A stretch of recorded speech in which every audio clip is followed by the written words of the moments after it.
Mari kita membaca Destin to Reign bab yang ke-15. Judulnya Jalan Menuju Emmaus. Halaman 187. Apapun kebutuhan Anda hari ini, entah itu secara jasmaniah, emosional, mental, sosial, atau finansial, penyelesaiannya ditemukan dalam pewahyuan yang lebih mendalam tentang Yesus. Saat pribadi Yesus disingkapkan dalam segala kebesarannya, orang yang miskin akan menjadi kaya, orang yang lemah akan menjadi kuat, dan orang yang sakit akan disembuhkan. Di Lukas pasal 4, ia berkata, "Roh Tuhan ada padaku, oleh sebab ia telah mengurapi aku untuk menyampaikan kabar baik." Yesus diurapi untuk menyampaikan kabar baik kepada Anda. Jadi, setiap kali Anda mendengar Yesus diberitakan, kabar baik akan diproklamirkan atas kehidupan, keuangan, pernikahan Anda, dan seluruh rumah tangga Anda akan diberkati melampaui batas. Apapun kebutuhan Anda hari ini, penyelesaiannya ditemukan dalam pernyataan atau pewahyuan yang lebih mendalam tentang Yesus. Setelah Yesus bangkit dari antara orang mati, ia memberikan penghiburan kepada dua orang muridnya yang sedang dalam perjalanan dari Yerusalem menuju Emmaus. Saat ia mendekati mereka dan berjalan bersama mereka, mereka sedang merasa sedih dan patah semangat. Sementara mereka berbicara tentang peristiwa-peristiwa yang baru terjadi itu. Alkitab mengatakan bahwa mata murid-murid itu diselubungi, dihalangi, sehingga mereka tidak dapat mengenali Yesus dalam wujud kebangkitannya. Yesus bertanya pada mereka, "Apakah yang kamu percakapkan sementara kamu berjalan?" Murid-murid itu kemudian menceritakan peristiwa-peristiwa yang baru saja terjadi pada Yesus, serta bagaimana Yesus, dihukum mati dan disalibkan. Dari cara mereka berbicara, Anda dapat mengetahui bahwa mereka tidak percaya bahwa Yesus akan dibangkitkan. Mereka berkata bahwa mereka sedang mengharapkan bahwa Yesuslah yang akan membebaskan Israel. Dan mereka sangat terkejut saat beberapa perempuan dari kalangan mereka yang telah pergi ke kubur Yesus memberitahukan bahwa mereka tidak melihat lagi tubuh Yesus, jenazah Yesus. Saat mereka selesai berbicara, Yesus berkata, di Lukas 24 ayat 25 kita bisa baca, "Hai kamu orang bodoh, betapa lambannya hatimu sehingga kamu tidak percaya segala sesuatu yang telah dikatakan para nabi." Ini adalah dua kritikan, teguran keras terhadap tubuh Kristus pada masa kini. Pertama, kita adalah orang-orang bodoh, tanda kutip, yaitu kita menderita ketidakpahaman, kita kurang pengetahuan dan kurang pewahyuan dari firman Tuhan. Yang kedua, bahkan saat kita memiliki pengetahuan tentang firman Tuhan, kita lambat untuk percaya. Nah, Tuhan kita Yesus Kristus begitu mengasihi kita sehingga ia tidak hanya akan memberitahukan masalah mereka tanpa memberitahukan jalan keluarnya kepada mereka. Perhatikanlah apa yang Yesus katakan segera setelah ia menyampaikan dua kritikan tadi. Di Lukas 24 ayat 27 sekarang, lalu ia menjelaskan kepada mereka apa yang tertulis tentang dia di dalam kitab suci, mulai dari kitab Musa dan segala kitab-kitab nabi. Ini luar biasa. Di situ dalam perjalanan ke Emmaus, Yesus mulai menjelaskan firman Tuhan. Ia memulai dengan kitab-kitab Musa, yaitu kelima kitab pertama di dalam Alkitab, yaitu kitab Kejadian, Keluaran, Imamat, Bilangan, dan Ulangan. Sebelum ia melanjutkan ke bagian Perjanjian Lama yang termasuk nabi-nabi besar dan nabi-nabi kecil. Ia menjelaskan kepada mereka apa yang tertulis tentang dia dalam setiap kitab dengan memperlihatkan gambaran tentang dia di dalam setiap halaman. Betapa luar biasanya sesi pemahaman Alkitab itu. Ini memberitahu kita bahwa setiap halaman Alkitab berisi tentang Yesus. Dalam ikatan perjanjian yang lama, Yesus masih terselubung, dan dalam ikatan perjanjian yang baru, Yesus disingkapkan. Tidak ada rincian yang tidak berarti di Alkitab, dan segala sesuatu di dalamnya menunjuk atau mengarah kepada Yesus. Saya hanya dapat membayangkan semangat mereka ketika Yesus mulai menyingkapkan kepada mereka bahwa ia adalah keturunan yang dijanjikan di Taman Eden yang akan menghancurkan kepala setan. Kemudian ia menguraikan lebih lanjut bagaimana setiap korban persembahan yang digambarkan kitab Imamat tentang karyanya yang sempurna di kayu salib. Ia juga pasti menjelaskan tentang imam besar dan bagaimana pakaian imam besar berbicara tentang dirinya sendiri sebagai wakil kita yang sempurna di hadapan Tuhan. Dapatkah Anda membayangkannya? Bahkan Yesus menyingkapkan semua tipologi yang tertanam di dalam kitab-kitab Perjanjian Lama. Ia pasti akan menceritakan kepada mereka bagaimana ia digambarkan dalam tokoh Yusuf, bagaimana ia ditolak oleh saudara-saudara Yahudinya, tetapi kemudian ia menjadi roti hidup bagi dunia kafir, dan ia menikah dengan mempelai perempuan dari bangsa kafir, yaitu gereja pada masa kini. Kita adalah mempelai perempuannya dari bangsa-bangsa kafir. Ia pasti akan menjelaskan semua itu dan bahkan jauh-jauh lebih banyak lagi. Suatu hari nanti saat saya berada di surga, saya akan meminta kepada Tuhan untuk memutar sebuah video tentang pemahaman Alkitab yang luar biasa ini, yang ia sampaikan kepada murid-muridnya dalam perjalanan menuju ke Emmaus. Yesus memperlihatkan kepada kita cara mempelajari Alkitab. Saya dulu biasa bertanya-tanya mengapa Yesus menghalangi mata kedua murid itu sehingga mereka tidak dapat mengenali dia ketika ia sedang berbicara kepada mereka. Kemudian suatu hari Tuhan berbicara kepada saya tentang ini. Ia berkata, "Aku ingin mereka melihatku sebagai Yesus yang dibangkitkan. Aku tidak ingin mereka melihat aku sebagai Yesus yang dibangkitkan, karena aku ingin mereka mendengarnya terlebih dahulu dari firman Tuhan. Aku tidak ingin mereka memiliki iman kepadaku hanya karena mereka melihat aku.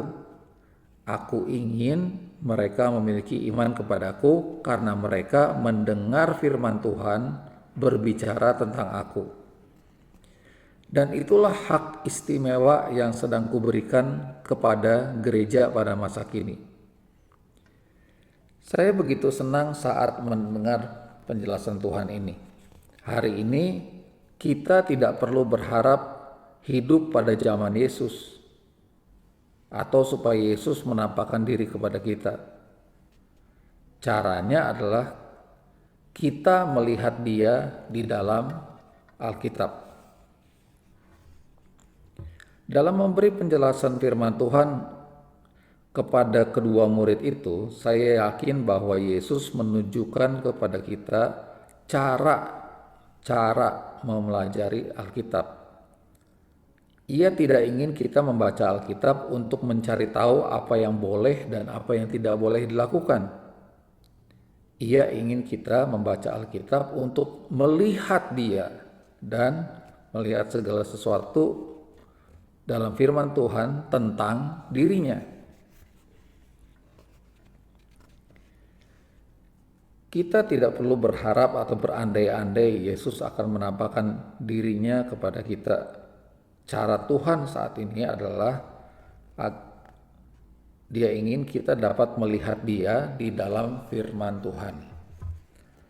Dan tahukah Anda, sejak saat itu gereja kami mengalami revolusi Injil. Mempelajari firman Tuhan menjadi begitu menggairahkan. Saya bahkan menyadari sendiri sekarang sedang berkhotbah dari kitab Imamat pada ibadah hari Minggu pagi. Dapatkah Anda mempercayainya?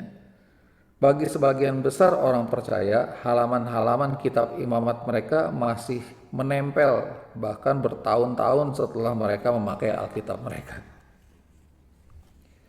Saat Anda mulai dapat melihat Yesus di setiap halaman Alkitab, semuanya menjadi hidup. Di gereja kami mempelajari Alkitab secara mendalam untuk menyelidiki semua permata berharga kebenaran yang tersembunyi tentang Yesus dari kitab Kejadian sampai Peta. Peta itu setelah kitab Wahyu, saudaraku. Kami bersenang-senang dalam firman Tuhan. Karena saat pribadi Yesus muncul dalam firman Tuhan, pendalaman Alkitab tidak lagi kering dan tidak lagi bersifat akademis semata, melainkan menjadi hidup dan menggairahkan, dan kami sangat menyukainya.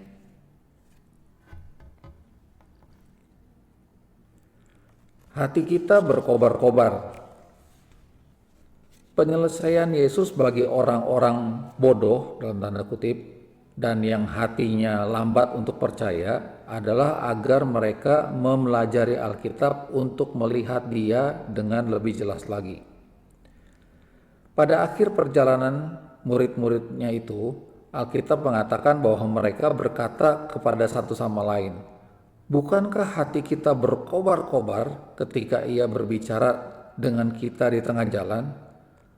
Sahabatku, saat Yesus disingkapkan dalam firman Tuhan, hati kita akan berkobar-kobar di dalam diri kita. Faktanya, akar kata Emmaus dalam bahasa Ibrani berarti mandi air hangat atau musim semi yang hangat. Saat Yesus menjelaskan firman Tuhan, hati murid-murid itu mengalami mandi air hangat. Hati mereka menjadi hangat dan terhibur secara aneh, secara tidak biasa. Pada salah satu kunjungan kami ke Israel, saya mengajak sekelompok pemimpin di gereja kami ke Emmaus. Dalam perjalanan, pemandu Israel kami menyatakan bahwa pada zaman Yesus ada sebuah sumber mata air panas yang mengalir sepanjang jalan ke Emmaus. Dan banyak orang biasa memanfaatkannya karena kualitas medisnya, sementara menikmati air mandi yang hangat. Begitu pemandu kami menceritakan itu, saya benar-benar bersemangat karena saya memperoleh pewahyuan ini dari Tuhan. Ia menunjukkan kepada saya bahwa jika Anda diajarkan pelayanan yang diurapi, yang menyingkapkan Yesus dalam firman Tuhan, tidak hanya hati Anda yang dimandikan dalam kehangatan kasih-Nya, bahkan tubuh jasmani Anda disembuhkan dan dipulihkan. Ada kualitas medis dan kebajikan, kesembuhan saat Anda melihat Yesus dalam firman Tuhan, karena firman-Nya benar-benar memberikan kehidupan bagi mereka yang mendapatkannya dan memberikan kesembuhan bagi seluruh tubuh mereka. Alkitab mengatakan bahwa jarak dari Emmaus ke Yerusalem adalah 7 mil. Kira-kira itu 11 km. Ya, sekira 11 sampai 12 km. Ini berarti bahwa murid-murid itu mempelajari Alkitab bersama Yesus selama beberapa jam. Alkitab juga mengatakan bahwa saat murid-murid itu menyadari bahwa Yesuslah yang telah berbicara kepada mereka, bangunlah mereka dan terus kembali ke Yerusalem. Ini berarti bahwa mereka berjalan 7 mil kembali, berjalan 7 mil menuju Emmaus dan berjalan 7 mil kembali ke Yerusalem. Saya percaya bahwa ada sesuatu yang adikodrati yang pasti terjadi di tubuh mereka. Murid-murid itu begitu penuh oleh hidup ilahi sehingga mereka mampu berjalan kaki menempuh jarak sejauh itu, 14 mil seluruhnya bolak-balik. Hampir ya kira-kira 23 km. Saat saya melihat itu beberapa tahun yang lalu, Tuhan berbicara kepada saya, "Nak, saat engkau mendengar pengajaran yang diurapi tentang aku, tubuhmu menanggapi, kehidupan datang, serta energi yang mendalam dan tidak terbatas mengalir di dalam kamu." Tidak mengherankan Daud berkata, "Hidupkanlah aku sesuai dengan firman-Mu." Yang berarti berikanlah kepadaku hidup melalui firman-Mu. Saat Anda melihat Yesus disingkapkan dan Anda mendengarnya berbicara kepada Anda, tidak mengherankan jika tubuh Anda memperoleh kesembuhan karena hidup kebangkitan ilahi Yesus diberikan kepada Anda. Itulah yang terjadi pada orang lumpuh di Listra sejak lahir itu. Yang dilakukannya hanyalah mendengarkan Paulus berkhotbah tentang Yesus. Dan kemudian kedua kakinya dipenuhi dengan kehidupan yang begitu besar, sehingga saat Paulus memerintahkan ia berdiri, ia melompat dan berjalan. Ya, kita akan lanjutkan dengan subjudul Pelayanan Seorang Pengkhotbah Perjanjian Baru. Halaman 192. Ini adalah pelayanan sejati dari guru atau pemberita ikatan perjanjian yang baru, yaitu ia berusaha menyingkapkan Yesus kepada Anda dan mengkualifikasi Anda oleh darah Yesus atau menjadikan Anda layak oleh darah Yesus. Ia datang tidak untuk menyingkapkan kesalahan-kesalahan Anda atau untuk mengingatkan Anda tentang dosa-dosa Anda dengan maksud mendiskualifikasi Anda dari kemampuan menerima hadirat Tuhan dan menerima berkat-berkat-Nya. Itulah pekerjaan pengkhotbah dari Ikatan Perjanjian Baru. Dalam Ikatan Perjanjian Lama, dalam kitab Perjanjian Lama juga dikatakan janda Sarfat itu berkata kepada Elia, "Apakah maksudmu datang kemari, ya abdi Tuhan? Singgahkah engkau kepadaku untuk mengingatkan kesalahanku dan untuk menyebabkan anakku mati?" Ke arah manapun Anda berpaling, Anda akan menemukan kesalahan-kesalahan Anda. Ke arah manapun Anda memutari Yesus, Anda akan menemukannya seperti berlian yang tidak ternilai harganya. Ada kilau keindahan dan kesempurnaan pada dirinya. Si pendakwa ingin Anda menyadari diri Anda sendiri dan terus memberitahu Anda untuk melihat setiap perbuatan dan pemikiran Anda yang salah. Bahkan saat Anda telah melakukan sesuatu yang benar, seperti misalnya Anda menggunakan waktu untuk membaca dan merenungkan firman Tuhan, serta berdoa, si pendakwa itu akan berkata kepada Anda, "Itu tidak cukup. Kamu hanya membaca 5 pasal setiap hari. Tahukah kamu bahwa si Anu membaca 10 pasal setiap hari? Dan kamu hanya berdoa 1 jam setiap hari. Sementara itu si Anu bangun pagi-pagi sekali dan berdoa selama 4 jam. Iblis ingin Anda menyadari diri sendiri, tetapi Tuhan ingin Anda menyadari Yesus. Sahabatku, jangan mengikuti permainan iblis. Berpalinglah dari tuduhan-tuduhannya dan dari diri Anda sendiri. Lalu arahkanlah pandangan Anda kepada Yesus. Tuhan tidak sedang menghakimi Anda hari ini berdasarkan perbuatan Anda. Ia telah menempatkan Anda di dalam Kristus. Dan Ia melihat keunggulan, keindahan, dan kesempurnaan Yesus ketika Ia melihat Anda. Iblis ingin Anda menyadari diri Anda sendiri. Tuhan ingin Anda menyadari Yesus.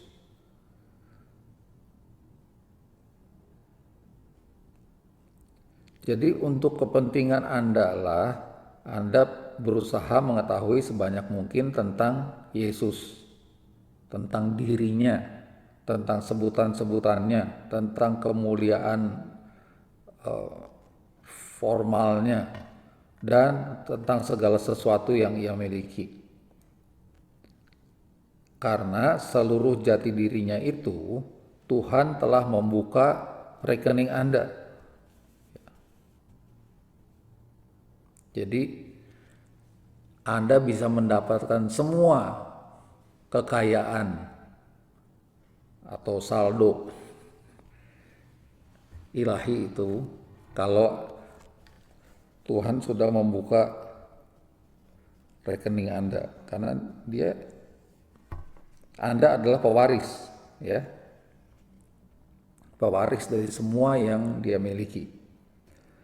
Sayangnya, bukannya memandang Yesus, banyak orang Kristen justru jatuh ke dalam perangkap cara berpikir bahwa Tuhan memandang mereka berdasarkan jati diri mereka dan berdasarkan perilaku atau perbuatan dan pikiran mereka.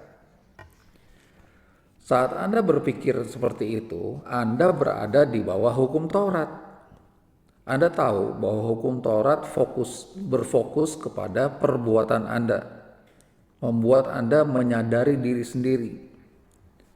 Anda mungkin bahkan tidak menyadari bahwa saat Anda memusatkan perhatian kepada diri Anda sendiri dan perbuatan-perbuatan Anda baru saja menempatkan diri Anda di bawah hukum Taurat. Begitu Anda merasa terhukum karena Anda tidak melakukan lebih banyak hal baik dan tidak melakukan hal yang lebih baik atau tidak melakukan apapun, maka Anda sudah menempatkan diri Anda di bawah hukum Taurat. Alih-alih dari memandang kepada yang telah Yesus lakukan, Anda justru sedang memandang kepada apa yang telah Anda lakukan. Semuanya adalah tentang memandang Yesus. Hukum Taurat adalah tentang Anda memandang diri sendiri. Ikatan Perjanjian Baru Kasih Karunia adalah tentang memandang Yesus. Sekali lagi, hukum Taurat adalah tentang Anda memandang kepada diri Anda sendiri. Sedangkan Ikatan Baru Perjanjian Kasih Karunia adalah tentang Anda memandang kepada Yesus. Orang-orang Farisi mengkomitmenkan diri untuk menghafalkan banyak ayat firman Tuhan, tetapi tidak dapat melihat firman Tuhan atau Sang Firman dalam wujud manusia yang berdiri di depan mereka. Kita seharusnya tidak tertarik hanya kepada menumpuk pengetahuan tentang Alkitab. Kita seharusnya membaca firman Tuhan untuk melihat lebih banyak lagi tentang Yesus. Ada orang yang beranggapan bahwa jika mereka mengetahui bahasa Ibrani dan bahasa Yunani, mereka akan memahami Alkitab dengan cara yang lebih baik lagi. Nah, coba renungkan ini. Orang-orang Farisi mengerti bahasa Ibrani, namun itu tidak membantu mereka sama sekali. Yang kita perlukan adalah Roh Kudus untuk menyingkapkan kepada kita pewahyuan dan permata berharga tentang Yesus dan karyanya yang sempurna itu. Saya menyukai apa yang dikatakan oleh Smith Wigglesworth. Ada orang yang membaca Alkitab dalam bahasa Ibrani, ada yang membacanya dalam bahasa Yunani. Saya suka membaca Alkitab di dalam Roh Kudus. Saudaraku yang terkasih, semuanya adalah tentang melihat Yesus, karena darinya lah berasal pemenuhan setiap kebutuhan. Darinya lah berasal persediaan bagi hidup kita. Bahkan sementara saya berkhotbah, saya memandang Yesus. Saya memandangnya untuk memahami firman Tuhan. Saya berharap untuk mendapatkan pengarahan. Saya memandang Dia setiap saat. Selama Petrus mengarahkan pandangannya kepada Yesus, dia dapat berjalan di atas air. Tetapi begitu ia berpaling dari Yesus dan memandang badai, tantangan-tantangan, dan keadaan yang menekan, ia mulai tenggelam. Begitu orang berpaling dari Yesus, mereka akan berhenti pergi ke gereja, serta mulai memandang diri sendiri dan mengandalkan kemampuan diri mereka sendiri untuk menghasilkan sesuatu. Mereka akan berkata kepada diri mereka, "Aku membutuhkan lebih banyak waktu. Aku perlu bekerja keras. Saya harus kerja lembur dan harus kerja pada hari Minggu juga. Mengapa Anda tidak menikmati hari-hari Minggu Anda di gereja bersama keluarga dan mempercayai Tuhan untuk membuat Anda berhasil?" Mengandalkan Tuhan untuk membuat Anda berhasil. Tuhan dapat mencapai lebih banyak dalam diri Anda melalui khotbah yang diurapi tentang Yesus daripada yang dapat Anda capai melalui kekuatan diri Anda dan dengan bekerja lembur. Marilah kita lebih sering berkumpul untuk lebih sering lagi memandang Yesus. Tipologi tentang Yesus di dalam Alkitab. Nah, sekarang karena Anda semua sudah bergairah untuk melihat Yesus di dalam firman Tuhan, marilah kita melihat beberapa ayat Perjanjian Lama yang menyingkapkan Yesus. Jika Anda tidak terbiasa dengan pemakaian tipologi dalam menafsirkan firman Tuhan, izinkan saya meyakinkan Anda bahwa itu memang Alkitabiah dan bahwa Yesus sendiri menggunakan tipologi dalam pengajarannya. Kali pertama ia menggunakan tipologi di kitab Yohanes. Ia berkata begini, "Dan sama seperti Musa meninggikan ular di padang gurun, demikian juga Anak Manusia harus ditinggikan, supaya setiap orang yang percaya kepadanya beroleh hidup yang kekal." Pastor Prince, apakah Anda sedang membandingkan Yesus dengan ular di padang gurun? Ya, Anda membacanya sendiri. Yesus sendirilah yang membuat perbandingan itu. Dan itulah yang kita sebut tipologi. Perjanjian yang lama, kitab Perjanjian Lama, penuh dengan tipologi. Alkitab mengatakan, kemuliaan Tuhan ialah merahasiakan sesuatu, tapi kemuliaan raja-raja ialah menyelidiki sesuatu. Tuhan telah menyembunyikan misteri tentang anaknya yang terkasih dan karyanya yang sempurna di seluruh Alkitab.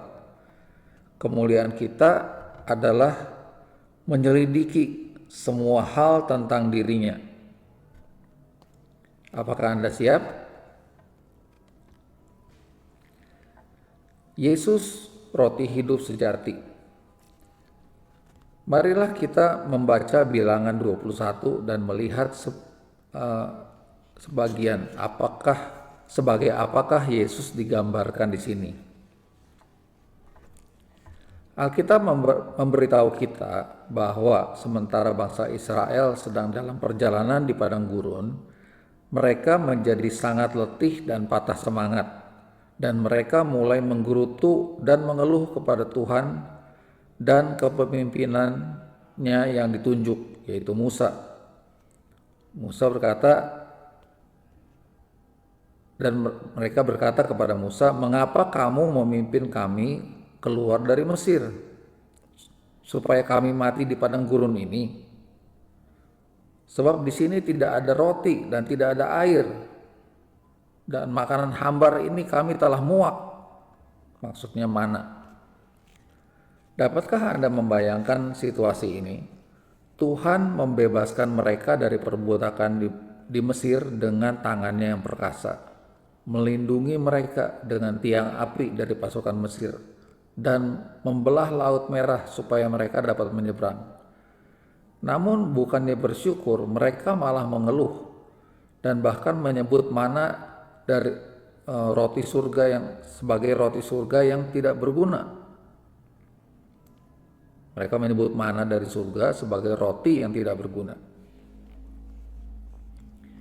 Dalam Alkitab versi King James dikatakan roti yang ringan, yang mengesankan bahwa mereka menganggap mana sebagai sesuatu yang tidak berarti dan tidak dapat memuaskan rasa lapar.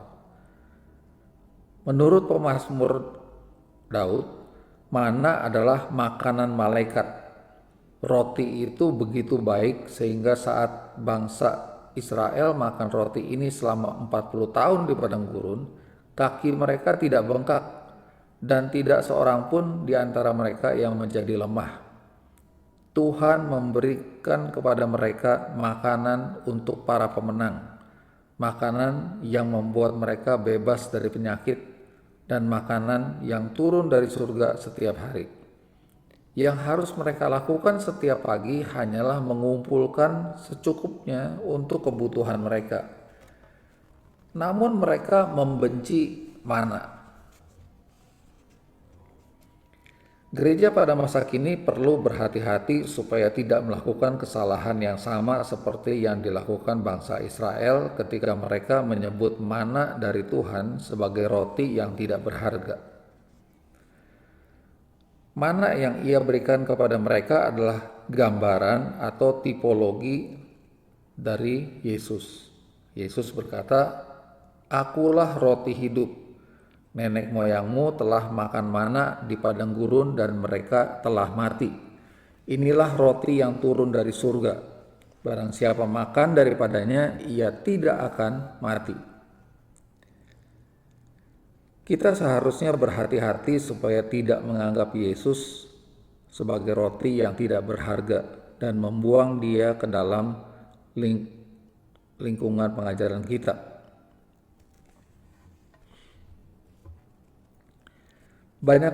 Di banyak tempat ada penekanan yang kurang pada Yesus dan penekanan yang berlebihan pada berbagai jenis doktrin dan prinsip yang dapat diambil intinya dari firman Tuhan.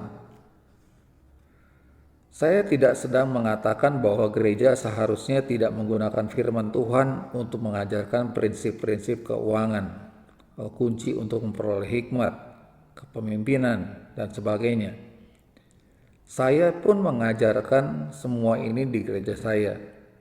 Yang saya maksudkan adalah bahwa gereja harus berhati-hati supaya tidak menganggap Yesus sebagai roti yang tidak berguna dan membuangnya ke dalam lingkungan pengajaran mereka. Siapapun yang tidak memusatkan perhatian kepada Yesus Kristus dan karyanya yang sempurna tidak memiliki hikmat atau kuasa Tuhan, karena Alkitab mengatakan bahwa Kristus yang disalibkan adalah hikmat dan kekuatan Tuhan. Kristus yang disalibkan adalah hikmat dan kekuatan Tuhan. Ia adalah roti yang sebenarnya yang berasal dari surga, dan hanya dialah yang dapat memuaskan segala kebutuhan kita. Iblis takut terhadap gereja manapun yang memberitakan penyaliban Yesus Kristus.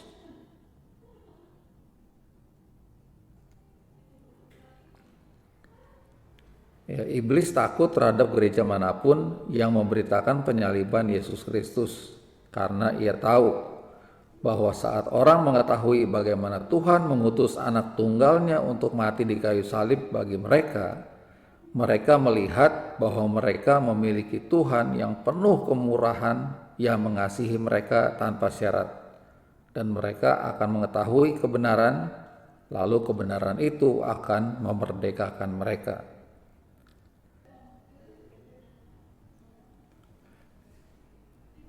Izinkan saya menambahkan satu hal lagi. Apakah Anda mengetahui bahwa setiap pagi bangsa Israel harus mengumpulkan mana yang segar? Mana tidak dapat disimpan semalaman karena akan menjadi basi dan dipenuhi ulat. Pernahkah Anda bertanya-tanya mengapa Tuhan tidak langsung saja memberikan kepada mereka persediaan mana untuk seminggu? Ya, itu disebabkan Tuhan yang menghendaki kita untuk membuka firman Tuhan setiap hari untuk mengumpulkan mana segar Yesus. Ia tidak menghendaki kita untuk hidup berdasarkan pewahyuan masa lalu dan pewahyuan yang basi tentang Yesus, karena kemurahannya selalu baru setiap pagi. Haleluya.